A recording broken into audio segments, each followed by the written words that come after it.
你知道我刚还以为你手术失败，想说傻小为什么？不是，我刚刚张这边问我说，啊你不是去那个开手术吗？我就说，看他是不是开错鼻子？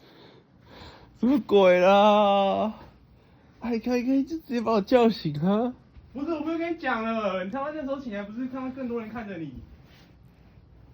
啊，你过了，你就打呼一阵，啊就过了啊。啊，整个教授听得到也太严重了吧？没有，最前面我不知道啊，反正中间后面应该都听得到，中后应该都听得到。哎、你那老师有听到吗？没有，他们去带人出去啊。哦，哦，那我没有来上课。那时候没有。